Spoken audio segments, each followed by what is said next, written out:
They said I had 72 hours to comply, tear down my so-called unauthorized ranch structures, move out every animal, make my place look like it belonged on one of their glossy brochures.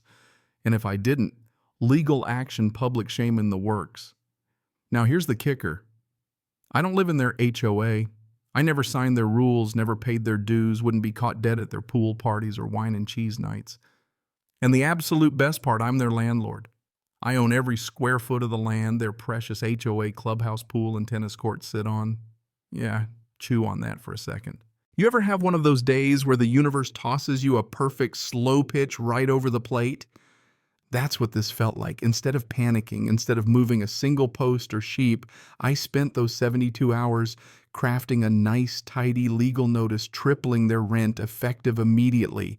The land, the lease, the whole shebang. Not out of spite, mind you, just business and a little lesson in humility for folks who clearly needed it. But let me back up a sec. Give you the real story.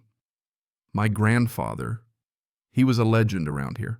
Picked up 60 acres of open pasture back before anyone thought of gated communities or pickleball courts.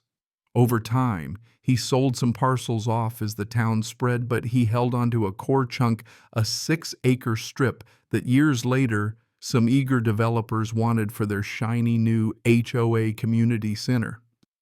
The deal, a 99-year lease, dirt cheap rent, rock solid, non-interference clause, and a line in the sand HOA had zero jurisdiction over the rest of our ranch period. Fast forward to now, I run what's left about 40 acres, still working the land, raising livestock, keeping to myself.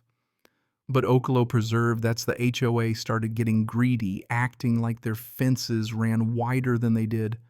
The whole saga started small as these things do. First, a string of polite little letters. Remove visible livestock from HOA border areas. Perimeter fencing must match approved wood stain. Cease unauthorized agricultural activity within HOA sightlines. You get the vibe, passive-aggressive with a hint of, we know better. I ignored them. Most people would. But then here comes the certified mail, heavy with legalese. You are hereby given 72 hours to dismantle all non-approved structures visible from Ocala common areas. Failure to comply will result in legal action. I actually laughed full out loud, belly laugh. Then, just to make sure I wasn't losing my mind, I called my lawyer, then my surveyor, due diligence. Because here's the plot twist, the clubhouse, the pool, all their fancy amenities, they're built smack on the land my family never sold, just leased out, and that lease renewable every year. No cap on rate increases. Total right to revalue if the HOA ever got hostile, disrespectful, or just plain annoying. And wouldn't you know it, their threat letter checked all those boxes. So day 3 rolls around. I drive over, boots, dusty hat in hand with my own official letter notice of lease adjustment, triple the rent due immediately, or the property reverts back to me. I could practically hear the collective gasp echo through their pastel living rooms. That afternoon, here comes the HOA board president, let's call her Linda, charging up my driveway in her golf cart like she's starring in a soap opera.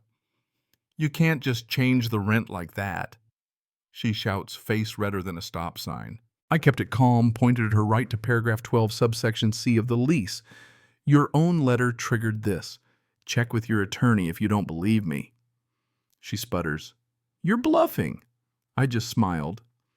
Tell your lawyer that when you're paying me 11 grand a month, Linda. She nearly blew a gasket. You wouldn't dare evict us. Try me.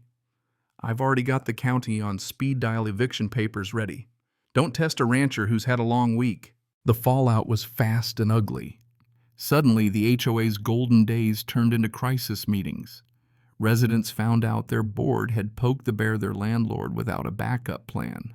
Linda was booted out in a heartbeat, and the new board came knocking hats in hand, ready to negotiate. This time they signed the lease in person, had it notarized, paid the new rent up front. For a year, $11,000 a month. And just to make a point, I took the first rent check and repainted my old barn the brightest, loudest fire truck red you've ever seen. Hung a massive wooden sign right where their fancy clubhouse windows faced, "Welcome to the ranch raised by cattle, humbled by Karen." Yeah, I did that. Felt good. You ever see an entire neighborhood tiptoe around you after that? They used to glare at me for parking a tractor near their gate. Now they wave. Try to make small talk at the gas station. Even had one board member show up with cookies trying to play nice. And listen, I'm not a vindictive guy. I just don't like being pushed around, especially by folks who build fences without ever owning the dirt beneath their feet. That's the real lesson, I guess. People forget that land outlives rules. You can build 100 fences, pass 1,000 regulations, print all the HOA newsletters you want, but if you're just renting the ground, you're always a guest. The minute you start bullying the people who make this land what it is, ranchers, old-timers, stubborn grandkids who never left, you're playing a game you're bound to lose, too. Funny thing, after all that, I started getting calls from other landowners, some looking for advice, some just wanting to hear the story. Even heard Linda's moved out, supposedly downsizing, but rumor has it, nobody lets her join their HOA meetings anymore.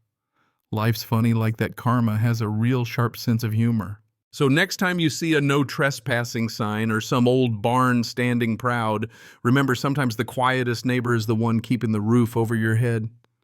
And if you're thinking about sending threats, check your lease and maybe bring cookies instead. Anyway, I'm curious. Where do you stand on all this? Who was right? Who was wrong? And does justice mean sticking to the letter of the law or honoring the folks who built the place in the first place? Drop your thoughts below. I want to hear all the hot takes because out here everyone's got a story and the dirt always remembers.